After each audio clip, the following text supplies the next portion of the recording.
Assalamualaikum warahmatullahi wabarakatuh.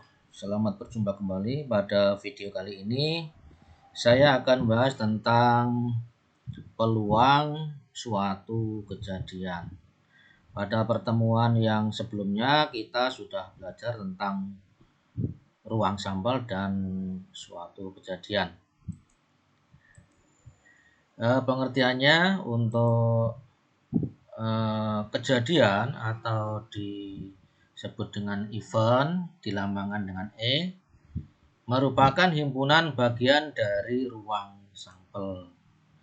Misalkan E adalah sebuah kejadian dengan banyaknya anggota dilambangkan dengan NE, dan S adalah ruang sampel dengan banyaknya anggota ruang sampel itu dilambangkan dengan NS.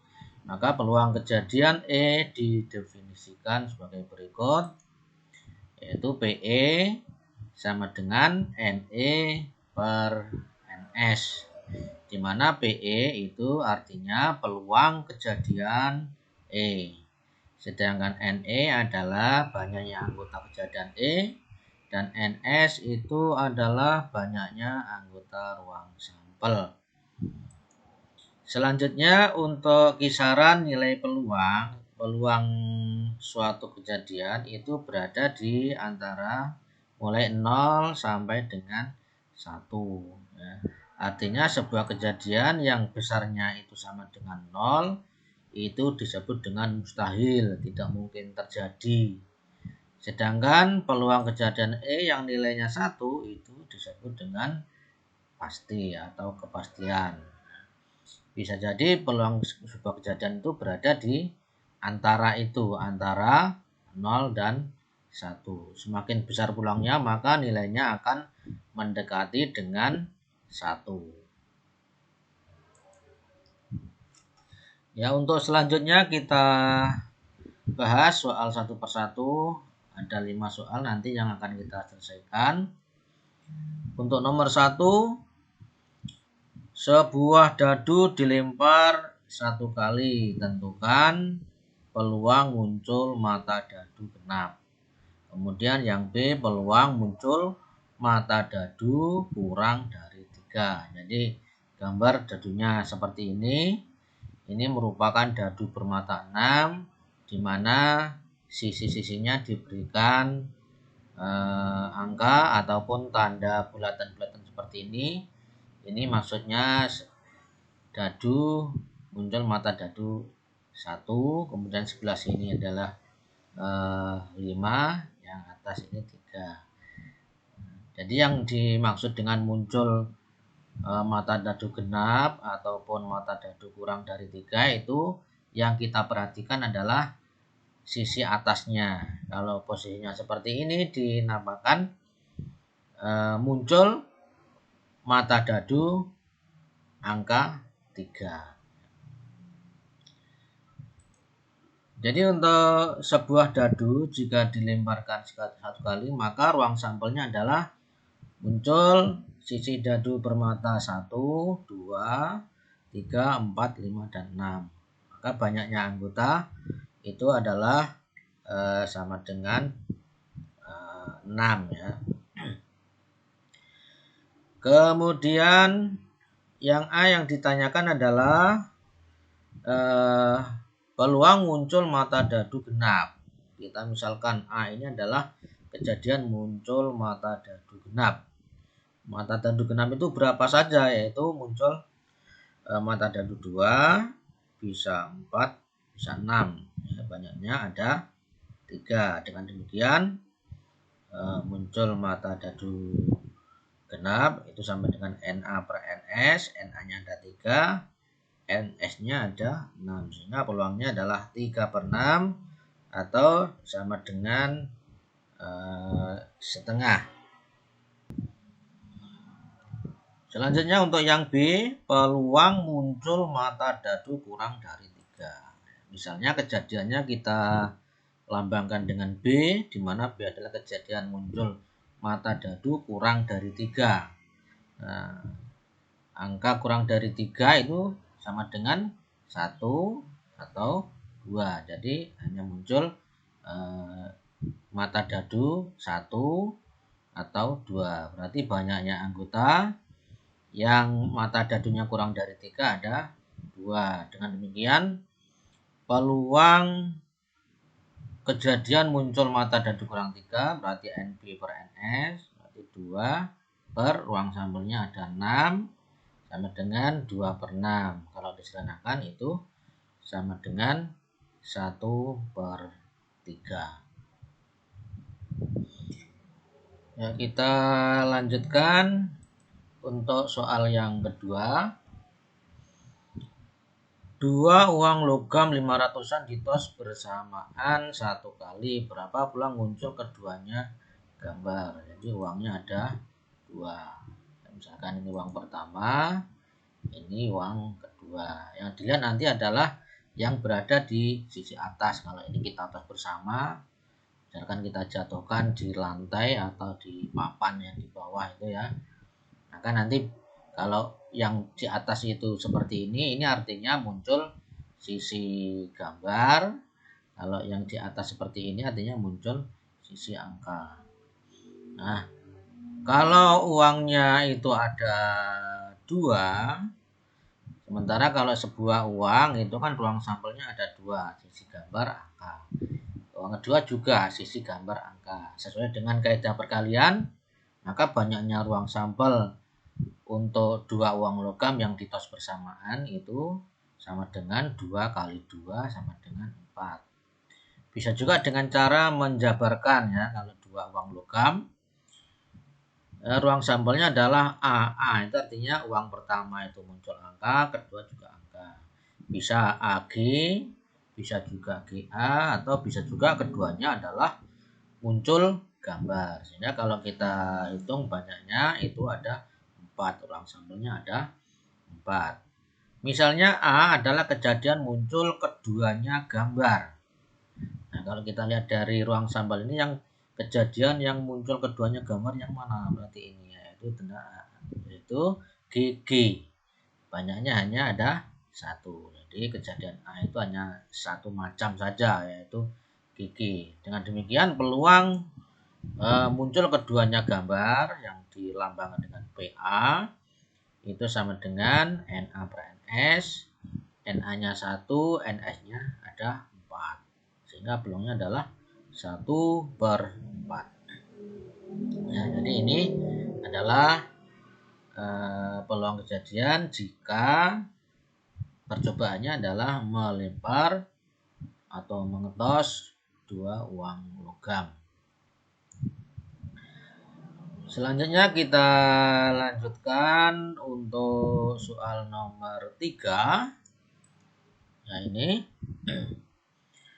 pada pengambilan sebuah kartu dari seperangkat kartu BRID, tentukan peluang kejadian mendapatkan kartu cek, yang B peluang kejadian mendapatkan kartu skop, yang C peluang kejadian mendapatkan kartu as hati. Jadi ini seperangkat kartu BRID. Ya, pada pertemuan yang lalu, pada video yang lalu sudah kita bahas tentang ruang sampel, bahwa kalau kita perlihatkan gambarnya seperti ini, ruang sampelnya. Jadi di dalam sebuah seperangkat kartu BRID itu jenisnya ada 4, 1, 2, 3, 4. Warnanya ada 2 macam, yaitu hitam dan merah. Masing-masing jenis itu jumlahnya ada 13. Ya, sekarang kita perhatikan untuk pertanyaan pertama, tentukan peluang kejadian mendapatkan kartu cek. Ya, sekarang kita hitung dari seperangkat kartu ini. Ceknya ada berapa? Yaitu yang ceknya dari jenis skop, cek dari hati, cek dari wajik atau diamond, dan cek dari klaper atau keriting. Berarti kartu ceknya ada 1, 2, 3, 4. Ya, dengan demikian kalau kita tentukan peluangnya, karena seperangkat kartu BRID itu banyaknya 52, maka ruang sampelnya ada 52. Peluang yang eh, didapatkan adalah kartu cek, berarti 4/52. Kalau disederhanakan itu 1/13. Ya. Selanjutnya untuk yang B, peluang kejadian mendapatkan kartu skop.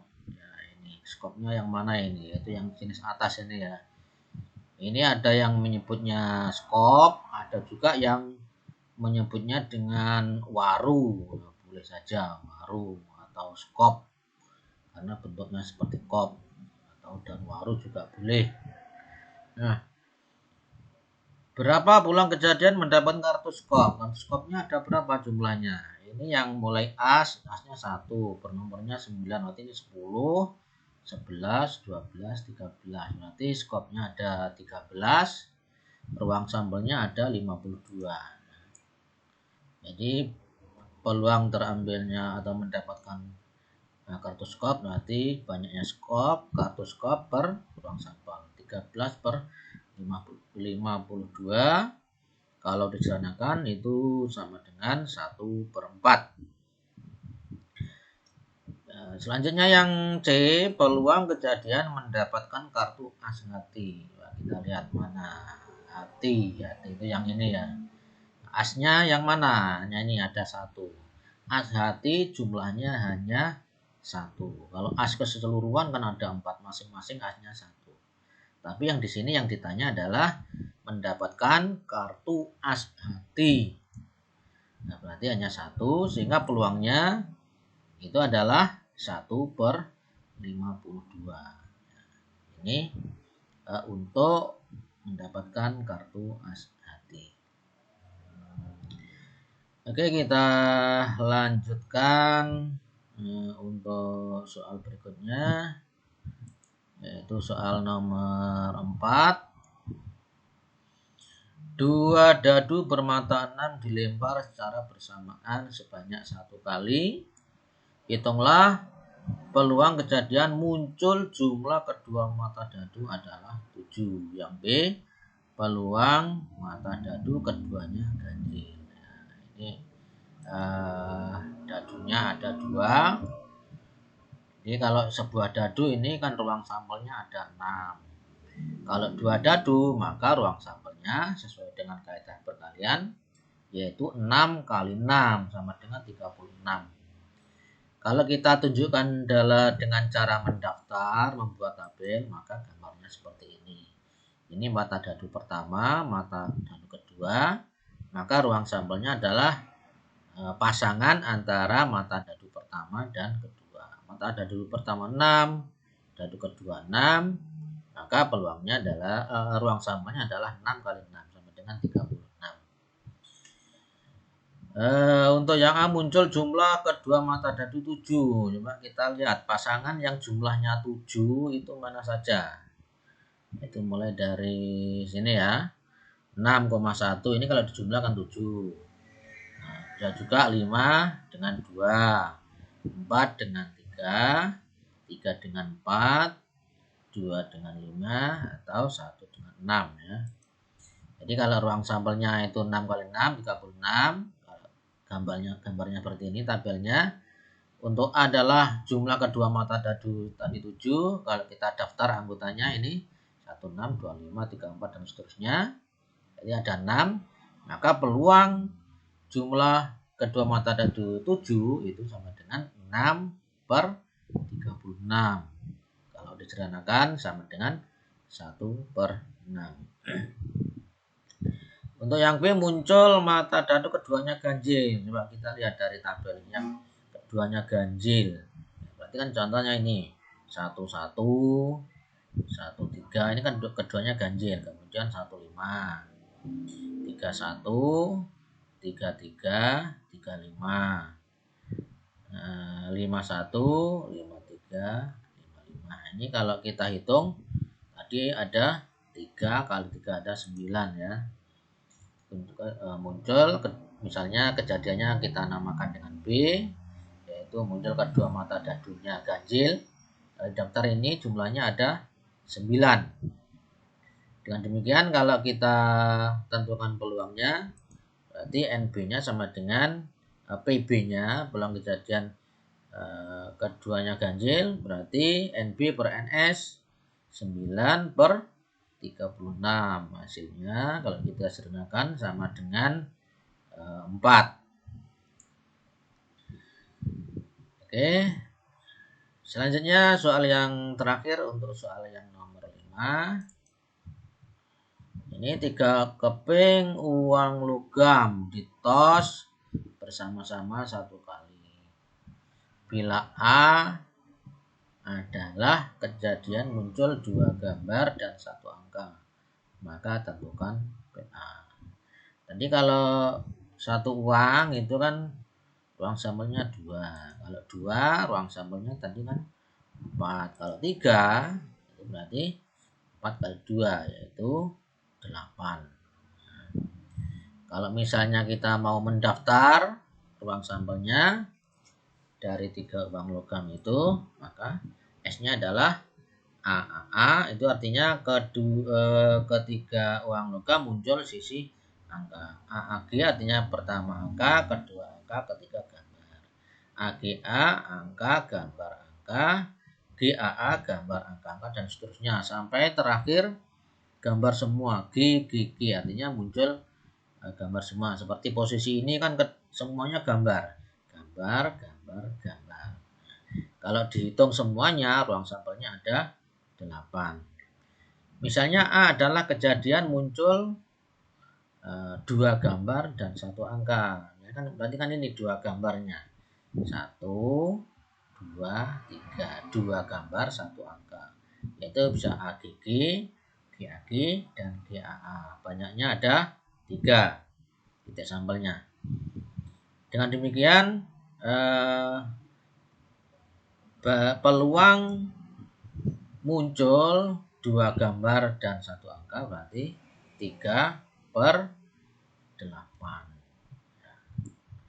Oke, demikianlah pembahasan kita pada video kali ini yang terkait dengan peluang suatu kejadian. Terima kasih, semoga bermanfaat. Kita akhiri. Assalamualaikum warahmatullahi wabarakatuh.